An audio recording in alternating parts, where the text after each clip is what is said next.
everyone, and welcome to Altiori. Now, there's something I want to discuss. Everyone is wondering, what is the monster that we saw in Night Feeder? I think I have the answer. And as I was looking on the internet, I was so excited because a whole bunch of other people saw and recognized the same thing. This is not official, but it might be a clue. Because Genndy tartakovsky is such a good storyteller, it seems as though everything that we see in this show is for a reason. So here's what I think the were-dinosaur was in Night Feeder, episode 9 of Primal. The creature obviously comes out at night, which is why it's called the Night Feeder. That's clue number 1. Clue number 2 is the way it looks. Look at its mouth. Look at its eyes. It also looks like a darkish creature. Even with all the illumination, you can't really see it that well. It's either its skin is very dark or it's covered in something. It's also very highly flammable. As it is dying and it takes its last breath or screams for the last time, we see that it has a very long neck and a very long beak-like snout, or a baryonyx-like snout. It has uneven teeth, like its jaws are meant for trapping. I think that this was a normal dinosaur that obviously turned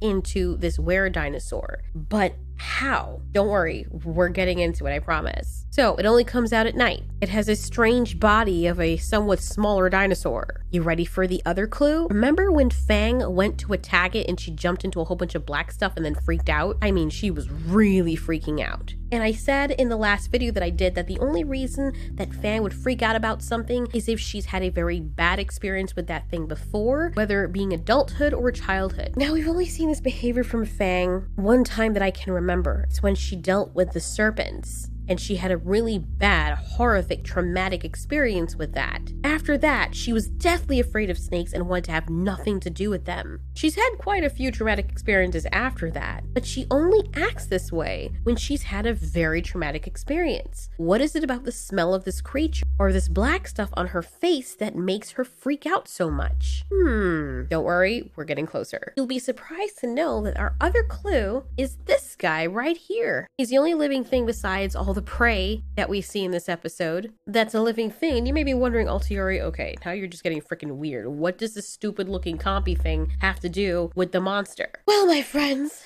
my proposition is that this compy thing is the monster. Just take a look at it. Look at its body. Look at the long snout and the long neck and the little forelegs and its hind legs. Look at its body plan.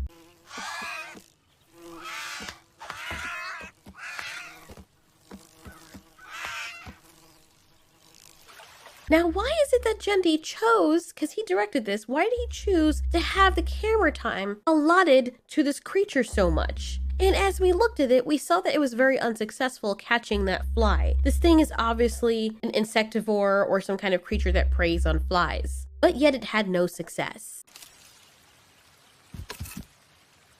Then a tense moment happens where Spear and Fang hear the rustling in the woods. It's very tense because, of course, the sun is going down. This creature is going to be upon them soon, and they're on high alert. But as they're sweating and tensing up, waiting for an attack, what comes out is a little fly followed by this creature. Of course, everything else in this forest is so much bigger than this creature that it has no choice but to run and leave. It also finally caught the fly. I don't know why this creature's having such a hard time catching flies, but it seems very inefficient. By the way, you guys were totally right. I looked back at the scene that you were talking about with the wind, and I'm like, why is it making that noise? But as I looked at the episode and looked at the branches, is the branches making this noise? The rock sounds like a thudding. This is all from Spear and Fang's perception. You guys were totally right.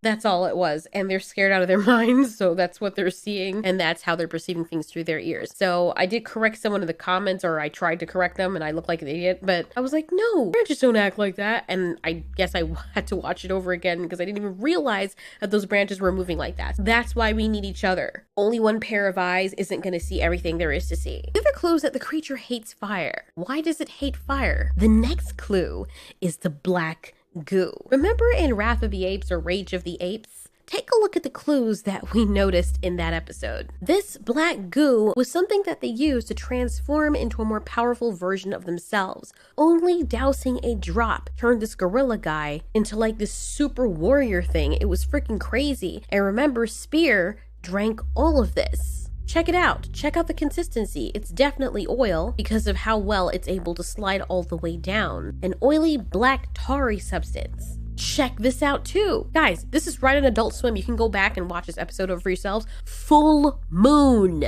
Green tinge, full moon. Dude, this was foreshadowing what was going to happen in this Night Feeder episode. Again, Night Feeder episode, full moon. What is something that we saw in this episode? Fang is running and catching up to the creature. She jumps into this black gooey stuff. It's not in her mouth. She just ends up dunking into it for some reason when she was trying to tackle the creature. Now, the first time I saw this, I was thinking to myself, okay, maybe she just dumped into a tar pit and then they used that to light the fire afterwards, and that was the only reason for it. But then why did she freaking freak out? Maybe it's the first time she's ever had her head in tar. Why was the tar pit right where the monster was? All right, here's her other clue. Remember when this thing was unleashing hell on Fang? Spear was in a rage and he drank all of the black goo, every single last drop, and he transformed into a much larger, hulking werewolf version of himself. What happened as a result?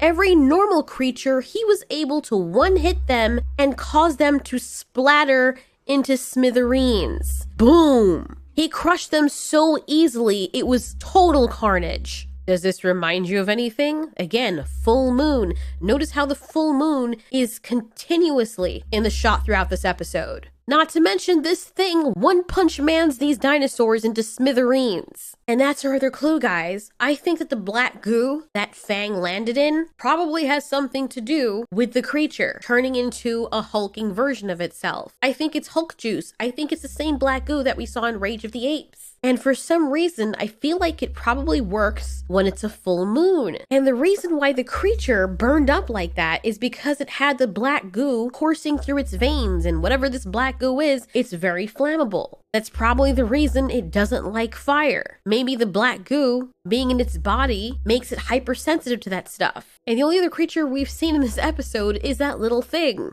That compy-like creature. Looking at this dinosaur, it looks to be a bit smaller than Fang, maybe almost her size. But if that compy had fallen into a tar pit, then understandably, it would turn into this thing. And all this thing knows is rage. It turns into a monster. Maybe there was some other motivation for this thing as well. Maybe it was selfish. Maybe, since it feeds on flies, it creates carnage in the middle of the night to attract flies so it can eat in the morning when it changes back. Or maybe it hates all the larger animals because they stepped on its family or made things very hard for it to exist there. I don't think that's the case. I think the goo makes them hyper aggressive and more dangerous. And I think it has some kind of intelligence where it knows that if it kills a whole bunch of animals and leaves some corpses, in the morning, they're gonna be littered in flies and maggots, which is what this thing in its smaller form seems to feed on. Do I know for certain that it's this creature? No, but it does look like a much bigger version of this creature. Very long neck, very long snout, long tail, shorter body, and long forelimbs. It's totally possible that this little guy, probably a troodon because it looks too big to be a compy, could become this thing if it swallowed all of that black goo or a copious amount of it. That would also explain why Fang didn't like the smell. She was almost killed by those things, specifically the large ape that drank that black goo and had it coursing through his veins. She remembers his smell all too well. She remembers the smell of the black goo from his breath on his person. And when she smelled it on the carcass, it wasn't the creature that she was smelling. It was the stuff that made him turn into a monster. Something that Fang knows would not exist naturally. The thing that almost killed her. That's why she started freaking out probably when she smelled the carcass and she just started having flashbacks of her getting beaten to a pulp. She almost died, so I don't really blame her for being freaked out about this. Now, I guess the other question is, let's just say that all of this is true. Let's just say that my theory and the theory that's floating around kind of has some basis. Let's just say that that little creature represents one of the creatures that turned into this thing by swallowing up that black goo. Maybe it's in some place in the forest floor where it hunts. Maybe it only affects predators. Who knows? Why is it that when Fang jumped into the pit, it didn't affect her?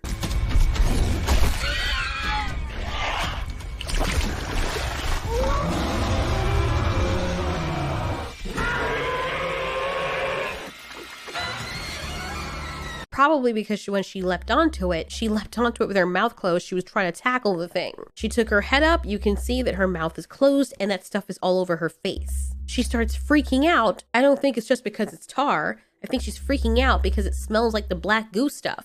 I don't think Fang was ever really afraid of the creatures that were affected by the black goo. She wasn't afraid of the gorilla. She's afraid of the power that the black goo has to make them into monsters. That's probably why she's like, no, hell with this, no. That's why she's trying to get it off. Now, was this stuff all over the monster?